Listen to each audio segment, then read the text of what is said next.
Welcome to Proverbs. And if you're keeping count, this is our 16th book in the reading plan this year. It's June the 3rd, and we'll cover the first 3 chapters today. But first, let's get an overview of the book in general. Proverbs was written by Solomon, as it's attested to in the first opening line of chapter 1. The Proverbs of Solomon, son of David, king of Israel. This collection of Proverbs are known to us as the wisdom sayings.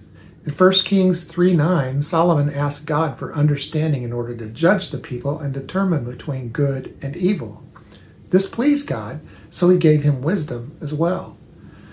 We also learned that in 1 Kings 4:30 and 32, that Solomon was wiser than all men. He spoke 3,000 proverbs and he wrote 1,005 songs. We only have a fraction of them here in the book of Proverbs.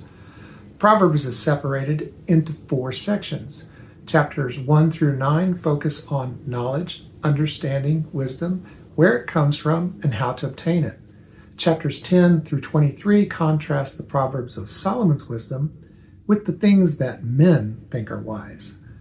And chapters 24 through 29 are a list of Proverbs of Solomon, but they were transcribed by other men when King Hezekiah reigned. They may have been collected from court records or recalled by people who wrote them down. We just don't know for sure. The last 2 chapters, 30 and 31, well, they weren't written by Solomon at all. 30 was written by Agur, the oracle, and 31 was written by King Lemuel. And it's a collection of sayings taught to him by his mother. No wonder that Proverbs 31 resonates with sayings about a virtuous woman. Because there's 31 chapters in Proverbs, you'll encounter reading plans for the Bible that include 1 proverb for each day of the month. Imagine what you would learn if you read each proverb 12 times during the year. So that brings us to chapter 1. Since knowledge, understanding, and wisdom are the focus of this section, we should not be surprised that they're all reoccurring words in this section. In fact, you can mark these 3 words in these 3 chapters in some distinct way. Then make a list of what you see in the text surrounding these words. And that will lead you to have a better understanding or an idea about what knowledge, understanding, and wisdom are and how they relate to each other, and what we can learn about God himself from this. Verses 1 through 7 are full of general truths about receiving instruction and discernment. Verses 8 through 19 are related to how not to be drawn into violence against others, especially some kind of perverse pleasure. And 20 to the end talk about the dangers of listening to the counsel of wicked people and being enticed by the lusts and desires of men. The key verse for me in chapter 1 was verse 7. The fear of the Lord is the beginning of knowledge. Fools despise wisdom and instruction. In chapter 2, the first 11 verses urge us to heed these sayings of wisdom and to keep the commandments of God. We're to regard them as precious treasures that can guide us to discernment and justice, ultimately protecting us from the evils that wait to ensnare us. Verses 12 through 22 are examples of the types of evils that we can be protected from if we'll just heed what we're being taught.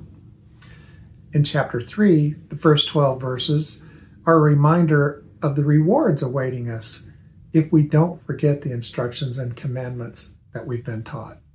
Verses 13 through 26 reflect on the blessings and the values of obtaining wisdom and how God has made its application evident in all creation.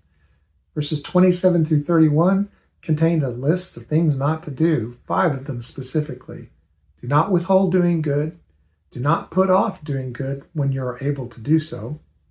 Do not plot harm against someone, and do not pick a fight with someone physically or mentally without cause. And do not envy a man of violence. Wow, that last one might make you think twice about the movies that you watch and the sporting events you might be drawn to.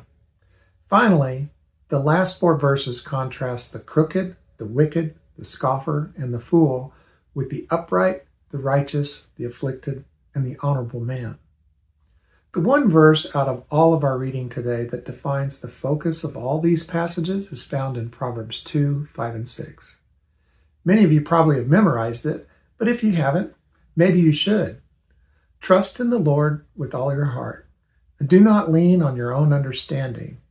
In all your ways, acknowledge Him, and He will make your paths straight. We'll come back and visit us again tomorrow as we continue our journey in the book of Proverbs. I'm David, and this has been Set Sail with Grace Harbor.